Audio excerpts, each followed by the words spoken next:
Hello and welcome to 2023 governorship election here in Vargad Live. My name is Damlola Ogunshaki, and joining me in the studio is Mr. Dayo Akintobi. He's a publisher of Illupeji Today, Lekki Today, and Ikeja GRA Today.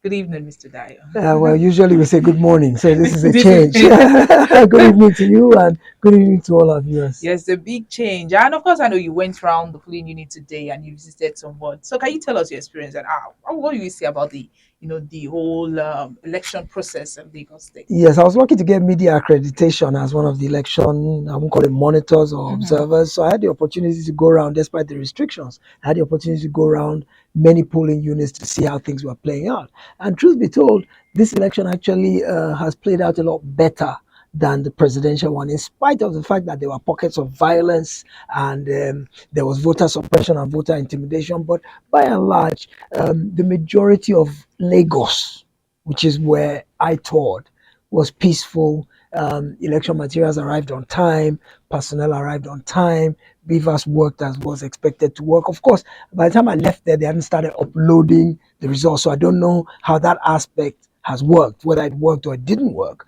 But in terms of accrediting the voters, them actually voting, putting their ballot papers in the right boxes, the process went well. The security was well represented. In some cases there were two officers, in some cases three. The places where there were pockets of violence, the security came in quickly. I think from the presidential election they had identified some hot spots because one or two of the places I went to, I saw army trucks patrolling. They didn't stay, but they'd pass by, they'd go around, turn around, come back, pass by again. So I think that show of strength, that show of that visible presence of the army, intimidated any would-be hoodlums who might have wanted to foment violence. But nonetheless, we've been seeing on TV reports of voter intimidation, voter suppression. We've seen violence in some polling units. We've seen some polling units scattered completely where the ballot boxes were thrown all over the place. So um, altogether, it's still a bit too early to say how well it went, but overwhelmingly, I would say the pluses are more than the minuses, and it looks like INEC has improved on its performance from the last outing. All right, what will you say about the turnout? Because there are reports that there was actually low turnout compared to that of the presidential election. It does look like that indeed. Many of the places I went were scanty. The numbers, because many of the polling units, you have the registered voters pasted. You have their pictures and their details pasted on the walls. And if you compare the number of registered voters in each unit with how many people you saw there, you will see that the percentages are really very low. It looks like the turnout will be even lower than the presidential election, which we're already complaining about was very, very low. What could be so? I know your next question is going to be, what do I think caused this low voter turnout? Well, it looks like um, fear. There's fear and there's uncertainty. The uncertainty comes from the fact that INEC failed the last outing. The assurances it had given to Nigerians that this election will be free and fair. We will use technology to block any loopholes and any possibility of rigging or manipulation. Unfortunately, that technology failed. So it let a lot of people were let down and they were not happy. They were disillusioned that this is what we cast all our hopes on, that we will get a good election, and it failed. So why should I bother? What do I think they will do different 2 weeks from the last one? So that already discouraged some people. Then certain elements have introduced fear into the election, either by way of casting ethnicities against each other, by way of saying if you are from a certain part of the country and you don't vote for this particular candidate, we will deal with you, we will drive you out of our state. There were a lot of threats that intimidated people. I heard that, for example, on some of my rounds, that some ethnicities completely did not even come out to vote at all, probably out of the fact that they were threatened that if they turned up and they didn't vote a particular way, they would be dealt with. And rather than having to deal with that, they just stayed away completely. So that probably played a role in some people not turning up. Of course, then there's the usual voter apathy anyway. Historically, the governorship election has always recorded less than the presidential election because the presidential election is the big fish. For some reason, a lot of people seem to think that the presidency is responsible for everything. Even if you look at our complaints when it's not election time, any and every little thing that ails us, we blame the presidency. Even the things that is the state governors that control the areas of our lives, that is the state governors that dictate what happens, is the president. Everything we blame Abuja. So it's the same way in this election as well. Abuja is the one that all attention is focused on. People seem to think that the governorship and the state assembly, oh, they are small fry, they are not a big deal. Whereas it's actually the opposite. It is the state that has more impact in our lives. It is a state that runs things like education, public health, waste management, all the key things that relate to our quality of life and our everyday well-being is run by the state. What does the federal Abuja concern itself with? Oh, monetary policy, currency, interest rates, national security, the army, the air force, police, etc., and foreign relations. How do we trade with foreign countries? The macro issues. That's what the federal government deals with. But the micro issues that concern me and you, our quality of life and our daily well-being, is run by the state. So truth be told, if we were politically conscious or more politically engaged, you would find that the turnout at governorship should double or triple the turnout at presidential. But it's the opposite that happens. The opposite. All right, before the presidential, we saw people that were so eager for the presidential election, and same thing with the governorship. I mean, days before before it was actually postponed, people were excited, and even days before today, they were excited. But just yesterday, there was a video that circulated online, and that was of the Lagos State Park Management Committee chairman, that's Musiliu Akinsoya, MC Oluomo, where he threatened in the video. It said he threatened Igbos in the state ahead of this governorship election. Do you think in any way that affected or impacted the election? Well, he walked back his threat. He issued a press statement later in the day saying that he was only joking. He didn't mean it. But nonetheless, the damage was already done because by the time the video went out and some Igbos in Lagos saw that video, they probably took it as a serious threat, knowing fully well that MC Oluomo controls a large coterie of transport workers, popularly known as agberos, who are usually the tools that politicians use to foment violence during electioneering. So they know he controls many of those agberos. So if he says and gives them an instruction and says, go after these people, go and maim and injure and stop these people from voting, they know he will get a groundswell of troops who will go out and carry out his mandate. So why would anyone want to risk their life or their well-being when such a powerful figure in Lagos politics has issued a diktat? So by the time he turned back and said he didn't mean it, it was too late already. However, the police have said they are investigating. They said that there's a Cyber Crimes Act passed in 2015 by the National Assembly, right, that penalizes statements that are made to incite, to threaten, or to otherwise instill fear in innocent people. So they've said they're investigating. Whether that investigation will amount to anything or whether there will be a prosecution, the jury is still out because it seems like there are some people who are sacred cows and are above the law, particularly in Lagos. So we'll see how it plays out. But I don't doubt for a minute that not just his verbal threat, but the body language of so many other key political players in Lagos, in Rivers, in Cross River, in so many other places, the body language of key political players has been one to sow seeds of fear and intimidation in those they suspect can alter the outcome of the election. I think the reason for that, more so in this election, is because this election is more keenly contested. It's the first time we're having 3 or even 4 front runners in the election. In the past, it used to be just 2. We knew who they were. We already knew who was favored in which area. The opposition could do little to change the outcome. The outcome was already well known.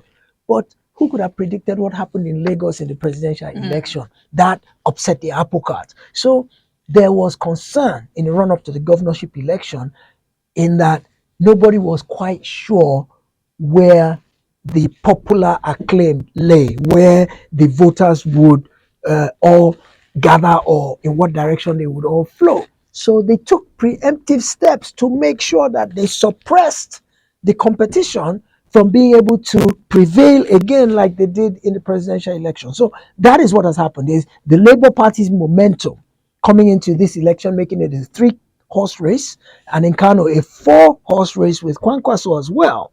That has brought out all these negative traits in people to make it a do or die affair.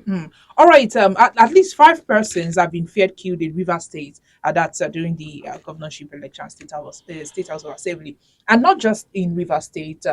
In Lagos State, some people have also we've seen reports and videos going on around on social media where they said that shot some people, they recorded some deaths. What do you think about this? I mean, it's a governorship election; it's supposed to be peaceful, but we're receiving this report. Yeah, well, the stakes are high, like I said. Now that there's going to be a change of government at the center, as many players as possible want to also now control at the state level.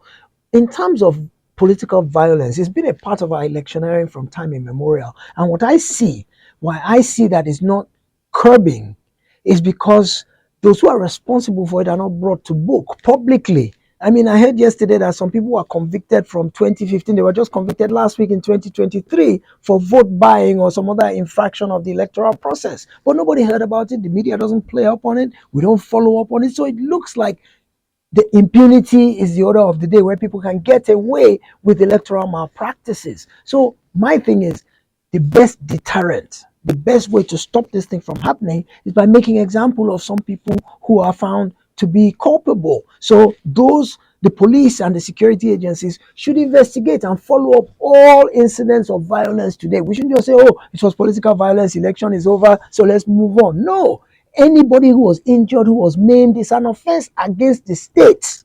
There's something called assault. Some people were kidnapped today. Some people were killed today. Those are offenses against the state that should not be swept under the carpet. Somebody, and I'm not just talking the hoodlums, I mean the political players behind them. Because remember, for every hoodlum you see on the street, there's a sponsor behind him. He's not on his own going to go and fight that, oh, this is my candidate, I want him to enter, so I'm going to use a machete to cut your head off. No, he is being sponsored by a political player. So that investigation should focus on the person behind the hoodlum and bring that political player to book. All right, let's talk about Beavers itself. And before this, the presidential election, of course, a lot of people said that Beavers malfunctioned. And right now, we're also receiving reports that Beavers malfunctioned in some areas, especially here in Okota, Ago area.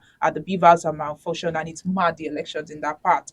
And do you think people are still going to trust this Beavers after this election? In this particular governorship election, if the Beavers fails again, we can write it off completely in the hearts and minds of Nigerian people. The reason is this: when it failed, they had built up our expectation on the technology and we looked forward to it. It failed.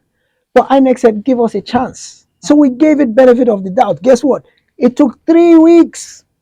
We gave it an extra week when he said, oh, we need to reconfigure. So it's 3 weeks from the last election. If you cannot correct a glitch or a lapse or a shortcoming in the period of 3 weeks, and you now have another failure, Nigerians will never trust that technology ever again. So they may as well just write off the 300 billion that they used to acquire the technology and start from scratch. Because fool me once, shame on you.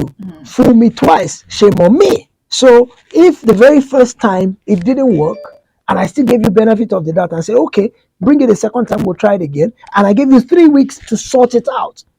Remember that even the 3 weeks is before even the first election that you were supposed to have got it right.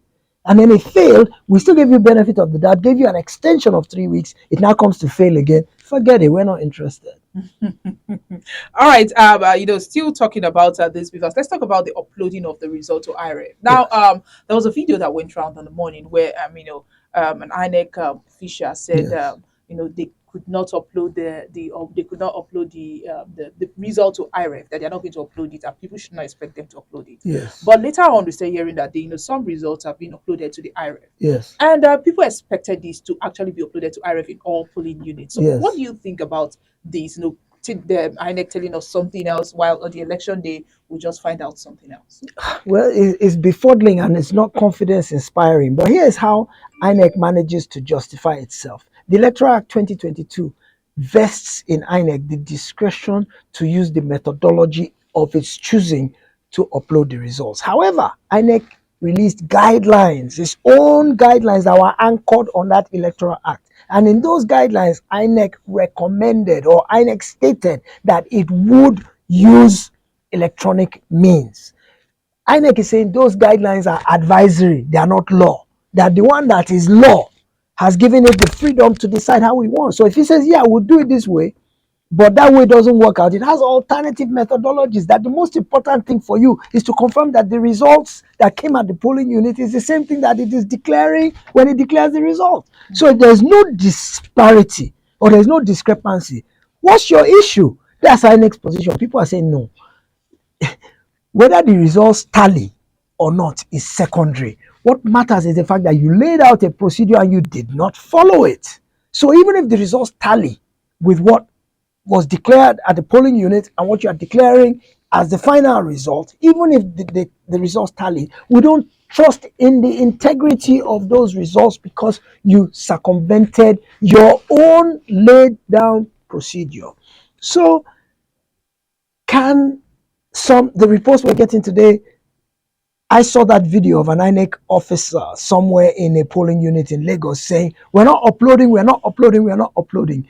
And I was told, I don't know how true it is, that the reason they couldn't upload, or the reason that lady was saying they were not going to upload, was because they didn't have a particular password that they were supposed to use. That password was not provided to them. So maybe that's an isolated incident. It won't be all the BVASs that don't have a password. Maybe for some reason, maybe that woman got there late, or maybe there was some mix up in the paperwork that didn't allow her to get the password for her own beavers. I also heard someone else, I think in the VGC area, say that their own beavers did not work because the person did not have data on the MTN SIM that's inside the beavers, and that they offered to turn on the hotspots of their phones to enable that person to now get network. And the person said they're not allowed to use hotspots because of potential hacking, that they cannot. That is only the data from the SIM. Okay, let's give you money to load up the SIM. They say, no, it's on a VPN. It's a virtual private network. You can't just take MTN 200 Naira credit and do star 555 star and load. No, it's not set up that way. It's a postpaid VPN account that is tied to INEC only. It's not a public SIM. So there are particular ways that data can be loaded on it. So by and large, there might have been one or two or three or four or five technical reasons why some of the BVASs didn't work, but we do know some did work because results are already coming into the IREV. We've seen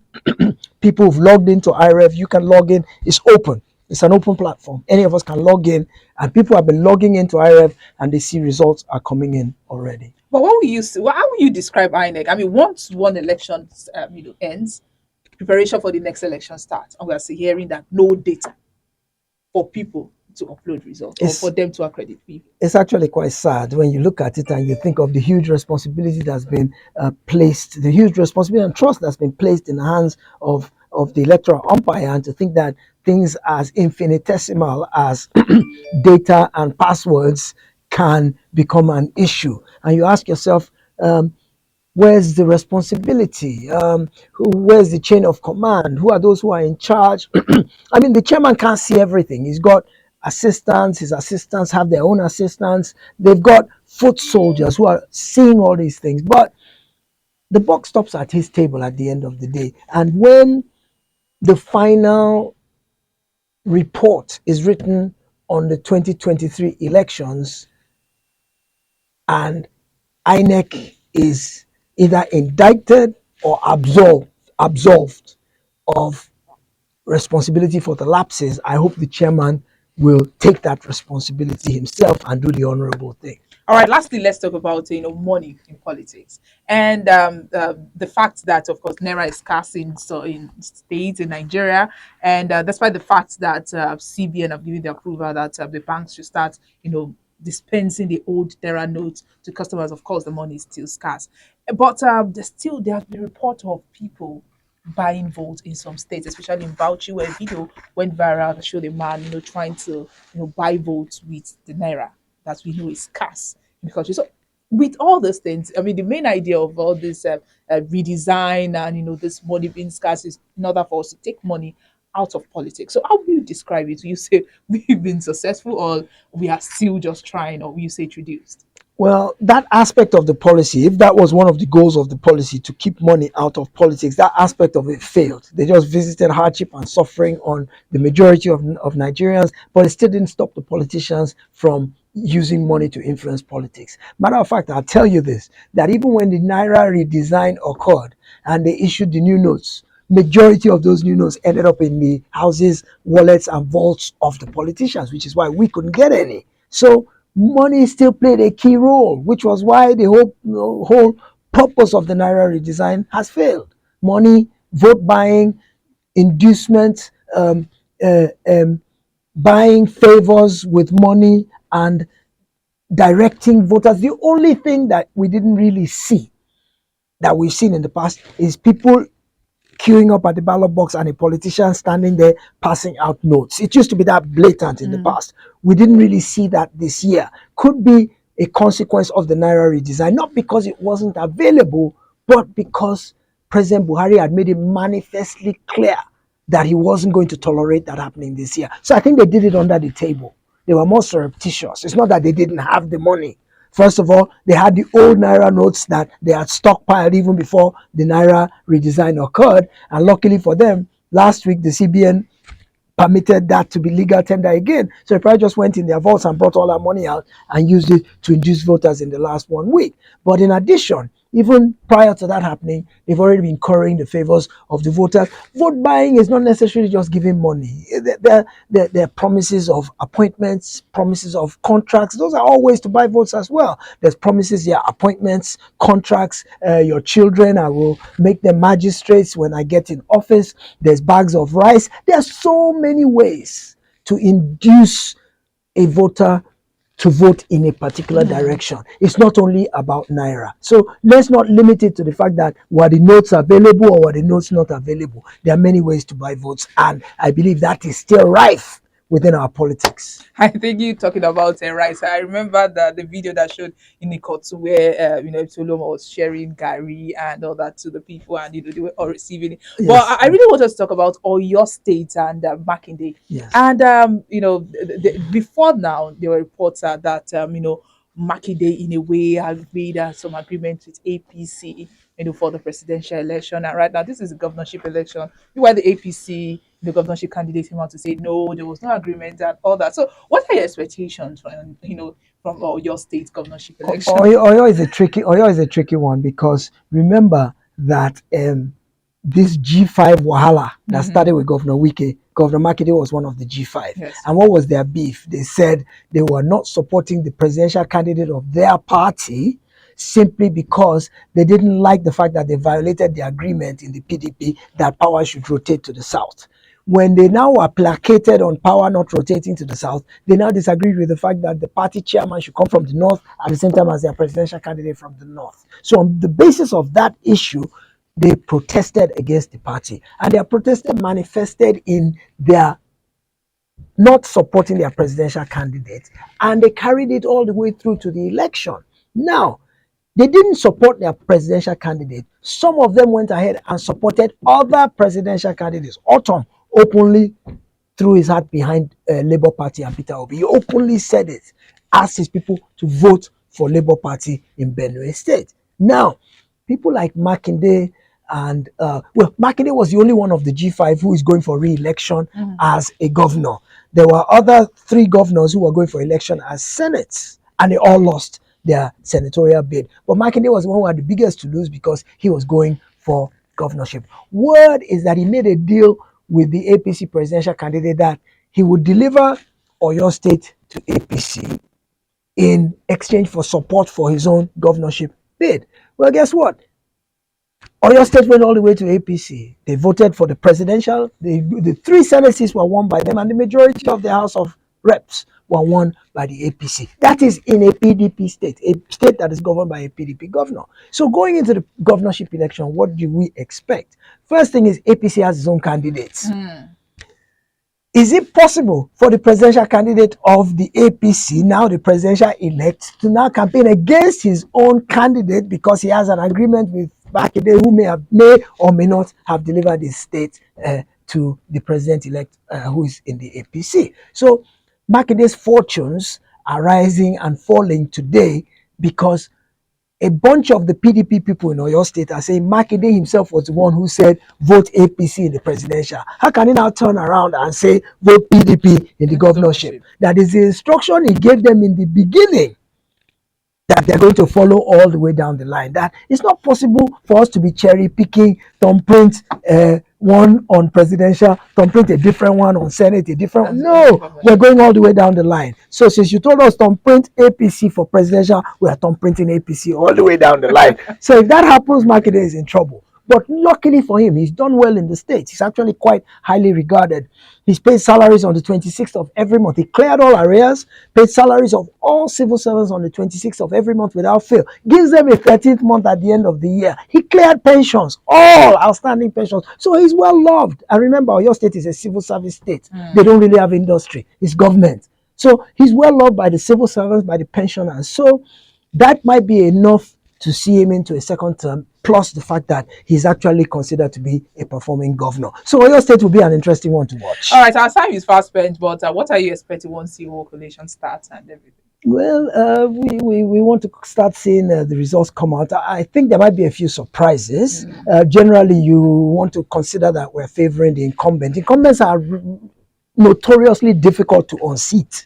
To unseat an incumbent, boy, is very difficult. So by and large, I think there are 12 out of the 28. I think there are 12 who are going for re-election, and then there are maybe another 16 or so that have done their second terms, and there are new people coming in. By and large, I think the new people those who are running for the first time, I think the APC has the momentum, of course, because of the performance of the party at the presidential election. I think the momentum is on the APC side for those 16 new ones.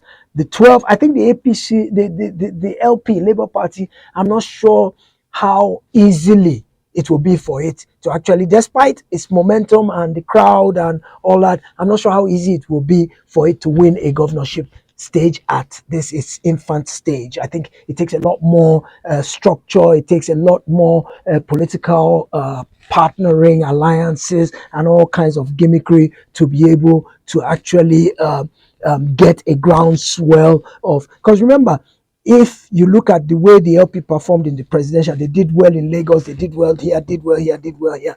But in a governorship election, you have to not sporadic, scattered. You have to do well in a concentration of local governments within that particular state. So I'm not quite sure. I wish them well. I'm glad that the Labour Party came into the fray because it has changed the dynamics of our entire electoral process. It's made it more competitive. It's lit a fire underneath the complacent leaders we have had who have treated it like it's their birthright all along, and they're just relaxing. They don't have to worry about satisfying the needs of the people. They will be there forever. Nobody can unseat them. So Labour shocked everybody. It shocked politicians out of their comatose state, shocked them out of their reverie and made them sit up. Look at the governor of Lagos for the last 2 weeks. He's gone door to door. He's been everywhere canvassing for votes because he realized that he could lose this thing. So he's sitting up.